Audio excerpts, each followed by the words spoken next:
മൗലവിന്റെ തിരിമറി കേൾക്കണോ നിങ്ങൾക്ക്? ഹദീസിലുണ്ട്, ഖിയാമത്ത് നാളിൽ നബി സല്ലല്ലാഹു അലൈഹി വസല്ലം തങ്ങളുടെ അടുക്കൽ വന്നിട്ട് മുഅ്മിനീങ്ങൾ നബിയെ ഇസ്ഫഅലനാ, ഞങ്ങൾക്ക് ശഫാഅത്ത് ചെയ്യണേ നബിയേ എന്ന് പറയും. അപ്പൊ നബി സല്ലല്ലാഹു അലൈഹി വസല്ലം തങ്ങൾ എന്ത് പറയുന്ന ബുഖാരിയിലുള്ളത്? അനലഹാ, അനലഹാ, അതിന്റെ ഉടമ ഞാൻ തന്നെ. അനലഹാ, അതിന്റെ ഉടമ ഞാൻ തന്നെ. കാരണം അല്ലാഹു തആല കൊടുത്തിട്ടുണ്ട്. ബുഖാരിയിലെ ഹദീസുണ്ട്, ഉതീതു ശഫാഅ, ആ ശഫാഅത്തിന്റെ അധികാരം എനിക്ക് നൽകപ്പെട്ടു എന്ന് ബുഖാരിയിലുണ്ട്. അത് ഞാൻ മുമ്പ് ഉദ്ധരിച്ചിട്ടുണ്ട്, അതിന് മൗലവി വേണ്ടിയിട്ടില്ല. അപ്പൊ എന്താ റസൂൽ സല്ലല്ലാഹു അലൈഹി വസല്ലം പറയുന്നത്? അനലഹാ, അതിന്റെ ഉടമ ഞാൻ തന്നെ. അതിന് മൗലവി വെച്ച അർത്ഥം എന്താ പറയുന്നത് നിങ്ങൾ? മൗലവിനെ വെച്ച അർത്ഥം, ഞാൻ അങ്ങനത്തെ അഷ്റഫുൽ ഖൽഖാന്നൊന്നുമല്ല അന്നേരം നബി പറയുന്നത്. നബി എന്താ പറയുന്നത്? ഞാൻ ശ്രമിച്ചു നോക്കാൻ. അനലഹാന്റെ അർത്ഥ ശ്രമിച്ചു നോക്കാൻ. മൗലവിന്റെ ആ കബളിപ്പിക്കൽ വെച്ചാ മോനെ, അത് ചാർജേല റൂം എന്ന് പറഞ്ഞതാ അല്ലേ?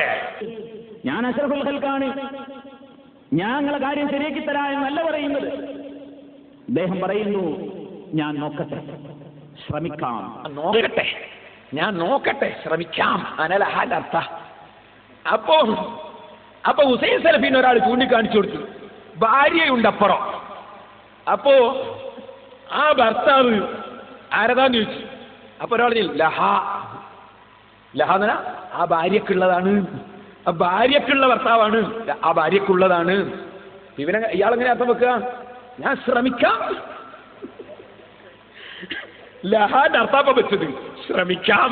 എവിടെയാ മൗലവി അങ്ങനെ അർത്ഥോ? ഇയാൾ ഇവിടുന്ന് എന്താ റസൂൽ സല്ലല്ലാഹു അലൈഹി വസല്ലം തങ്ങളെ വിളിക്കല്? മുത്തുമാണിക്കക്കല്ല്. ഷാർജയിൽ എന്താ വിളിക്കുന്നത്? അദ്ദേഹം, അദ്ദേഹം. അല്ലേ? ഞാൻ അങ്ങനെ പറയാൻ കാരണം, നാദാവത്ത് മൂപ്പർ അദ്ദേഹം ഒന്നും വിളിക്കൂല. അദ്ദേഹം ഒന്ന് ചിലരൊക്കെ വിളിക്കലുണ്ട്. പക്ഷെ ഇയാളെ കാപറ്റ്യം മനസ്സിലാക്കിയിട്ടാണ് ഞാൻ പറയുന്നത്. ഇയാൾ ഇവിടുന്ന് മുത്തുമാണിക്കക്കല്ല്, മുത്തുമാണിക്കക്കല്ല് എന്നാ പറയുന്നത്. എന്നാ ഷാർജ എന്ന് പറയുന്നു, ഞാൻ അഷ്റഫുൽ ഖൽഖാന്നൊന്നുമല്ല നബി പറയുന്നത്. ഞാൻ എന്താ പറയുന്നത്? അദ്ദേഹം പറയുന്നു ശ്രമിക്കാം, അള്ളാന്റെ അടുത്ത് ശ്രമിക്കാം. ഞാൻ അഷ്റഫുൽ ഖൽഖാണ്, ഞങ്ങളെ കാര്യം ശരിയാക്കി തരാ എന്നല്ല പറയുന്നത്. അദ്ദേഹം പറയുന്നു, ഞാൻ നോക്കട്ടെ, ശ്രമിക്കാം. ഇനി ഇയാൾ അദ്ദേഹം എന്ന് വിളിച്ചതിലല്ല എന്റെ പ്രശ്നം. ഇയാള് നാദാവത്ത് വരുമ്പോ മുത്തു കാണിക്കല്ലോ, പക്ഷെ ആർക്കെന്നാവും അദ്ദേഹം ആയതാ എന്റെ പ്രശ്നം. അത് പ്രത്യേകം മനസ്സിലാക്കി വെക്കണം. അവിടുന്ന് ഒന്ന് പറയാ, ഇവിടുന്ന് ഒന്ന് പറയാം, അവിടുന്ന് ഒന്ന് പറയാ, ഇവിടുന്ന് ഒന്ന് പറയാം. മൗലവീനെ ഞാൻ ഇവിടുന്ന് ഏത്ത ഇടിച്ചിട്ട് ഇവിടുന്ന് എങ്ങനെ നോക്കിക്കോളൂ. നിങ്ങൾക്ക് ഷാർജന്റെ അർത്ഥം എന്താ അറിയോ? ഹല്ലത്തിലെ ശഫാഅത്തി, ശഫാഅത്തിന് സാധ്യതയുണ്ട്. യഹ്തമിലൂന്ന അർത്ഥം. എന്തിന്റെ? ഹല്ലത്തിന്റെ അർത്ഥം വെക്ക്. അന്തനാളിൽ എന്റെ ശുപാർശ അവന് കരസ്ഥമാകാൻ സാധ്യതയുണ്ട്. സാധ്യതയുണ്ട്. ഏത് ഡിക്ഷണറിയിലാ മൗലവിയ അർത്ഥോ? ഇത് എവിടുത്തെ അർത്ഥാണ്? ഷാർജ ഇസ്ലാഹി സെന്ററിലെ അർത്ഥം. അതേ മൗലവി ഞാൻ വെച്ച് മുട്ടിയപ്പോ ആ വാക്കിന്റെ അർത്ഥം എന്താണെന്നറിയോ? ഖിയാമനാളിൽ എന്റെ ശഫാഅത്ത് കരസ്ഥമാകുന്നതാണ്. അതേ മൗലവിന്റെ അർത്ഥം, നാദാവരത്തെ അർത്ഥം. മറ്റൊരു ഷാർജയിലെ അർത്ഥാണ്. ഒന്ന് ചോട്ടാ പോലെ നാദാവരത്തെ അർത്ഥം. എന്റെ ശുപാർശ അവന് കരസ്ഥമാകുന്നതാണ്.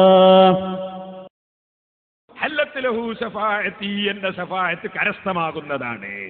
ഷാർജയിലെ അർത്ഥം സുന്നി ഉലമാർ കേൾക്കാത്ത സ്ഥലത്തുള്ള അർത്ഥം കരസ്ഥമാകാൻ സാധ്യതയുണ്ട്. അന്തനാളിൽ എന്റെ ശുപാർശ അവന് കരസ്ഥമാകാൻ സാധ്യതയുണ്ട്. എന്റെ ശുപാർശ അവന് കരസ്ഥമാകുന്നതാണ്. ആശയം മാറുക. അവിടുന്ന് ഒന്ന് പറയാം, ഇവിടുന്ന് ഒന്ന് പറയാം. അങ്ങനെയാണെങ്കിൽ ഞാൻ സമ്മതിച്ചു. ഒക്കെ സമ്മതിക്കണം ഞാനേ, ഒക്കെ സമ്മതിക്കണം ഞാനേ. സമ്മതിച്ച് ഏത്തമിട്ടില്ലേ, സമ്മതിച്ച് ഏത്തമിട്ടില്ലേ എന്ന് ഞങ്ങളാരും ഒരു ചീത്ത പറയാൻ പോകാറില്ല.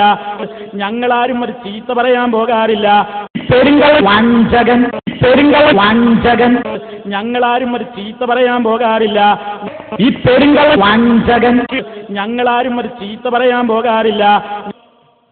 അവിടുന്ന് ഒന്ന് പറയാം, ഇവിടുന്ന് ഒന്ന് പറയാം. അവിടുന്ന് ഒന്ന് പറയാം, ഇവിടുന്ന് ഒന്ന് പറയാം. മുനാഫിഖല്ലേ ഇയാള്, മുനാഫിഖല്ലേ ഇയാള്. ഉളുപ്പുണ്ടോ? ഉളുപ്പുണ്ടോ? അള്ളാഹുവിന്റെ റസൂൽ പറഞ്ഞതെന്താ? ഒരു മുഅ്മിനിന്റെ നാവിന്ന് ചീത്ത വരൂല. അള്ളാഹുവിന്റെ റസൂൽ പറഞ്ഞതെന്താ? ഒരു മുഅ്മിനിന്റെ നാവിന്ന് ചീത്ത വരൂല. വിശ്വസിക്കാൻ പറ്റുന്ന കമ്പനി എന്നല്ലേ ഈ മൗലവിമാര്? നിങ്ങൾ അന്ന് ആലോചിച്ചു നോക്ക്.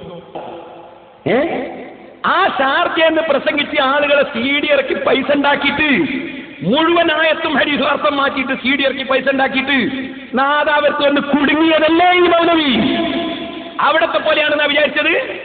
ഓരോന്നും പിടിച്ചിട്ടല്ലാതെ ഒഴിവാക്കുന്ന പരിപാടിയില്ല. ഇനി